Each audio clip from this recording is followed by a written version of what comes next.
अरे मम्मी क्या कर रही हो? कुछ नहीं रे बेटा, एक कुछ ये फोटो फाटो को चाहिए पेपर में। तुमने लगाया भी है अंग्रेजी का समाचार पत्र लगाया ताकि मम्मी पढ़ ना पाया करके ना, लेकिन अब मैं समझने लग गई हूँ जब से मैंने अंग्रेजी क्लास ज्वाइन करी है, कोरिलेट करना आ गया है मेरे को। मैं ऐसे पिक्चर देख के कहानी बना लेती हूँ अपने मन से। यहाँ पर लिख रखा है ये कुछ हैप्पी हैप्पी डॉटर्स डे। अरे मम्मी डॉटर्स डे। हाँ, डॉटर मतलब बेटी ना। हाँ। हैप्पी हमारा दिन। हैप्पी डॉटर्स डे बेटा। Same day. अरे मम्मी आप इतना अच्छा बोलती हो, आप ऐसा कुछ बताना चाहोगी जो डॉटर्स के बारे में आप सोचती हो, डॉटर्स को कुछ मिलना चाहिए? हाँ यार बेटा, तुम मेरी फीलिंग बहुत समझती है। मेरे मन में ना बहुत उछाल आ रहा था जब से मैंने ये देखा ना।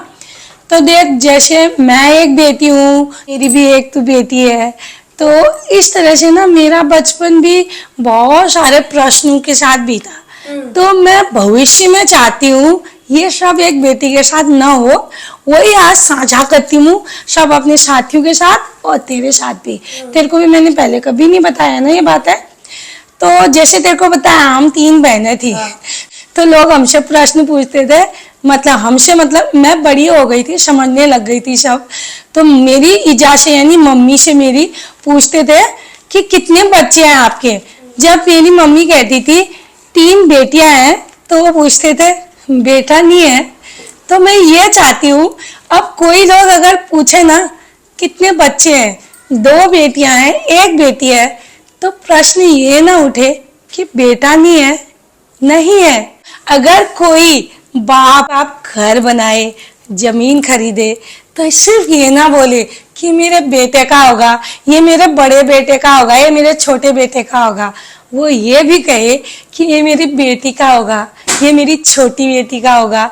कमरा बनाए बेटे के लिए, तो सिर्फ ये ना कहे इसमें मेरा ये बेटा रहेगा, ये कहे शादी के बाद भी वो कमरा उस बेटी का ही बना रहे। एक बेटी को बचाने के लिए सरकार को अनुरोध न करना पड़े, जहां तहां पर बेटी बचाओ बेटी पढ़ाओ का पोस्टर न लगाना पड़े। बेटी को भी हम वैसे ही बचाएं जैसे हम बेटे को बचाते हैं, बेटी को भी हम वैसे ही पढ़ाएं जैसे हम बेटे को पढ़ाते हैं। जब किसी के घर में बच्चे का जन्म होता है ना, भले ही वो पहला ही बच्चा हो उस घर में, और लड़की हो, तो लोग क्या सांत्वना देके जाते हैं, कोई बात नहीं अगली बार लड़का ही होगा। लेकिन उसी घर में या किसी और घर में भी 4 लड़के भी हो जाए ना, कोई ये नहीं कहता है कि अगली बार लड़की होनी चाहिए। क्यों? मैं जानना चाहती हूँ ऐसा क्यों होता है? क्यों हमें ये बताया जाता है कि हम कुछ गलत कर रहे हैं? क्यों लोग हमें लड़की होने पर सांत्वना? मैं चाहती हूँ लड़की होने पर भी वैसे ही ढोल नगाड़े बजे। मैंने कई बार सुना है लोगों से कि क्या लड़कियों की तरह रो रहा है। क्यों लड़के नहीं रोते? लड़कियां कुछ अलग रोती हैं। क्यों क्यों क्यों ये कहा जाता है कि लड़कियों की तरह काम कर रहा है? क्यों लड़के जब खाना बना सकते हैं तो लड़कियां प्लेन नहीं उड़ा सकती है? क्यों ऐसा भेदभाव? लोग कहने को कहते हैं कि अब तो सब कुछ समान हो गया है, नहीं हुआ है, अभी भी समान नहीं हुआ है। दिखाया जाता है, कोशिश की जा रही है, लेकिन अभी भी भेदभाव होता है। अभी भी हर परिवार ये चाहता है कि मेरे घर में पहला हो तो पुत्र रत्न हो। क्यों कोई नहीं चाहता कि मेरे घर में पुत्री हो? इस बदलाव को मैं चाहती हूँ। मैं ये नहीं चाहती हूँ कि बेटी के लिए कोई दिवस मनाना पड़े। क्यों हर दिन बेटी का नहीं हो सकता जैसे कि बेटे का होता है? बेटा मैं बस यही चाहती हूँ, और दुनिया से भी मैं ये चाहती हूँ, और ये मेरे दिल के अंदर की ये सब बातें मैंने खुद महसूस की हैं, क्योंकि हम मेरी माँ की 3 बेटियां हैं, और मैं ये जानती हूँ कि मेरे माँ बाप को हम तीनों बेटियों पर बहुत ही फक्र।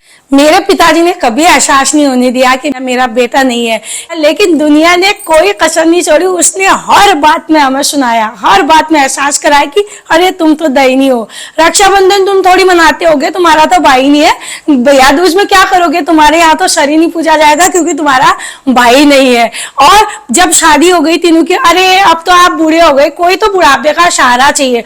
और ये सारे डायलॉग, सारी बातें कहने वाले वो लोग थे जो पुत्र रत्न से सम्मानित थे। ये ऊपर वाले की कृपा है, वो किसको क्या देना चाहता है, किसके नसीब में क्या लिखा। मैं आपसे ये प्रश्न पूछना चाहती हूँ, आगे पीछे बड़ी सेवा में लगे होंगे आपके पुत्र, आप उनका सुख भोग पा रहे होंगे। और मैं मेरे माता पिता से कहना चाहती हूँ, उनकी 3 पुत्रियां थी, लेकिन आज उनके साथ 6 संतानें खड़ी हैं लाइन से। एक वो आवाज लगा के देखे और हम उनके पास ना पहुंचे तो बताना। तो अब मैं यहाँ पर ये जानना चाहती हूँ कि सुखी आखिर कौन होता है। ये सिर्फ आपकी सोच होती है जिसको बदलने की जरूरत है। आप सभी को डाटर्स डे की बहुत बहुत बधाई।